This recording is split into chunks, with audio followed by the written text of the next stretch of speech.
Hi everyone, welcome. I'm preparing to check in on a couple of my worm bins and give them some food. It was only 9 days since the last check-in, and it's with these so-called buddy bins. In a lot of cases, almost all my cases, when I'm running two systems, the systems were launched on the same day, so they're the same age and everything like that. However, in the case of these two systems in the corner, as you can see, one of them was launched in October, and then that's the beginning of October, and then the other one was launched towards the end of November, leaving about a month and a half or so between the two bins as far as age goes. And that check-in that we gave them 9 days ago included a feeding of a whole bunch of frozen tomatoes, kind of small-sized cherry tomatoes or plum tomatoes, whatever the size is. And they went in there completely frozen.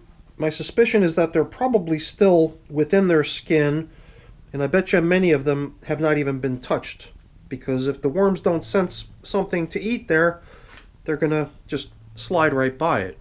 So my hope is that they've managed to get into the feeding they got last time, but just in case they didn't, I'm coming in here prepared with a few more morsels of food, and I also want to burst any tomatoes that have just been sitting there untouched for the past 9 days to give all that stuff a chance at being consumed by the worms as well. So I'm going to get those bins up on the bench, slip on a glove, and we're going to get to work. Before we get too far along, let's just touch on their ages. 175 in the older bin, started in October, and the younger bin, started in November, is 132 days of age at this point. So these buddy bins have been fed, once again the higher number goes to the older bin, 15 and 12 times. And one of those feedings, going back over 100 days now, 106 days ago, we took some gourds that I had laying around. I had 3 gourds, so each system got a whole gourd, and then I split one of them in half. And I didn't really leave the gourds in here as a whole object. I believe I did actually start them that way. I believe I just dropped the gourds in and then started to think to myself after the fact, you know, these things aren't going anywhere if we don't open them up. So I returned to open them up, I think. I don't trust my memory anymore. Perhaps they did go in cracked open already. I don't know. I must have cracked one of them open to split it between two systems, but the other ones I'm not sure if they went in cracked open already or not. It's neither here nor there. It doesn't matter so much. But they are much thicker gourds than I've fed in the past, leading me to believe that they're probably going to take a little bit longer than what I'm used to. Not that I'm used to much, because gourds aren't really the sort of thing that I feed very frequently. So now, part of the feeding is going to come with coffee, as well as some coffee filters that we could use to replacement these. We use them as replacements for these coffee filters that have been serving the purpose of feeding zone indicator, showing us where we last fed in each case. And I guess we can check to see how that last feeding is coming along. This, I guess, is a pumpkin seed that I'm finding myself drawn to break it apart to maybe help it along. And there's other things here that appear to have taken root and started sprouting. So whenever I see that, I tend to just crush it and return it so that the worms can then make use of it as a food substance. What do I see here? I see a pair of worms engaged in the act of mating, or at least I had them in my sights a moment ago. I don't know, maybe you saw them as well. And here's one of the gourds already. I've been trying to get in the habit of placing the foods that we give them into the gourd so that might maybe increase worm traffic to the gourds. So this one looks like it might have actually already been burst, but not a lot of traffic on it. Here's a fragment of gourd as well. So now this too, sometimes I give the tomato a little bit of a squeeze to see if at some point it starts resisting the pressure, kind of like a you know, it doesn't let you squash it flat, because it's still intact enough that it hasn't had its skin burst yet. So it does seem to me like we've got ourselves a good many tomatoes that have not yet become worm food. Well, they were worm food as soon as they were placed into the worm bin, but they've not yet become accessible to the worms to be utilized as food. I mean, even the ones that are clearly already breached, they don't seem like they're super duper jazzed about it. Sometimes I just wonder if there's a certain something about certain foods that requires a little bit of time before the worms can warm up to those foods and start making use of them as a food substance. There we go. Every time we come in here, I make an attempt to crack open this mango seed to expose the seed inside, because I think what I cracked open is actually the husk of the seed. I think what actually starts growing is what's hidden inside. And I think that right there is probably sufficient to now permit worms to get in there and start nibbling on it. So this one already has those telltale signs of having been burst open. Kind of unusual that it's not more popular considering the amount of moisture locked into one of those lovely tomatoes. But perhaps that speaks to the fact that, you know, the worms don't necessarily feel like they need to go after the moisture in the foods, because the systems maybe have adequate moisture enabling them to feel quite comfortable just hanging around pretty much anywhere. So this gourd had a good many worms hanging out within it. It's always fun to take a closer look at these little guys, but I also kind of feel bad exposing them to all this really bright light, causing them to feel a little bit uncomfortable and feeling the need to flee. So you know what? We're not going to prolong that. I think the main reason for that was that I spotted one of the little guys falling off my hand right into the place where I worry the most, where they can slip out of view, and then I inadvertently leave the little guys to maybe get stranded somewhere, leading to nothing good. So it does seem like a good many of these tomatoes have actually been breached and have become accessible to the worms to be utilized as worm food. But the ones that haven't, you can really tell when you give it that little gentle squeeze and the skin becomes really taut. You can clearly tell that some of these have still not yet been breached. And I certainly will crack all of them, the skins at least, to make sure that that doesn't persist, that encapsulation of the yummy food inside. Here we've got what appears to be a tomato skin completely empty, but that I suspect might date back to a previous feeding, not the last feeding. So in most cases, when I've got systems that are running like this, buddy bins, brother bins, sister bins, whatever the case may be, I'll use the exploration of the first of multiple systems as my exploratory, fact-finding, recon opportunity, and then based by check-in with the subsequent system or systems as more of a cookie cutter. So let's get to extracting the contents of the feeding zone in the younger bin over there and see how things look over there, and then we can proceed to giving them their feeding.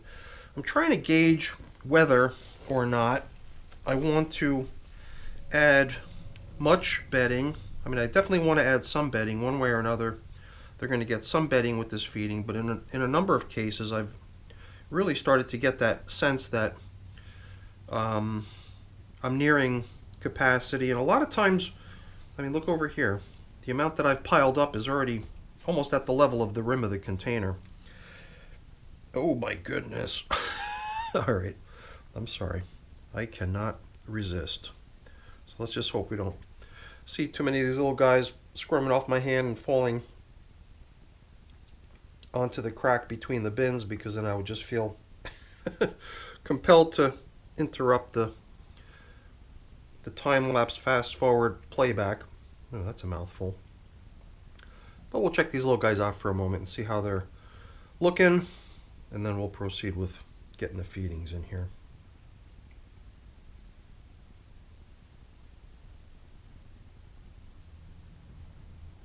This tomato was all but obscured by worms and material when I first grabbed this handful of material out of the gourd. And now, with all the worms diving to get out of the bright lights, the tomato has pretty much surfaced. Not because it's somehow buoyant, but it's because somehow the worms really do manage to drive themselves down out of view once they sense bright light. It's a defense mechanism to get them out of bright sunlight, which could dry them out, or get them out of view of potential predators. So I've already seen 3 or 4 tomatoes over here that have definitely not been opened up yet. We'll squish all of them as we restore the feeding zone and add the new stuff for the day. And I guess the one thing I'm kind of curious of is whether we have a full unopened mango seed still within the husk in here as well. I'm pretty sure whatever we find in one of these systems is likely to be in the other as well, unless of course we added that mango seed prior to the systems being buddied up, which could very well be the case. There is a lot of worm activity down here. And I think we'll just keep excavating until we, oh my goodness, the size of this tomato, not yet breached. Here we've got yet another chunk of gourd loaded with worms hanging out in it, enjoying the feast of tomato, I assume. Alright, I can't resist. Just one more little quick clip of eye candy, watching the wormies squirm, and then we'll proceed with getting this check-in completed.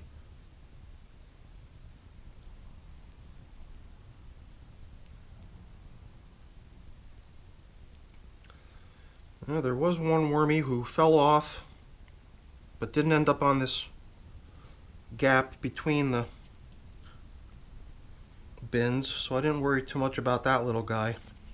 But I think it's time to press on to giving them their meal. Let's make sure we find all the unopened tomatoes, and there's a good many of them. I would almost say that more of them are still unopened than there are that have been opened, or at least so it seems to me.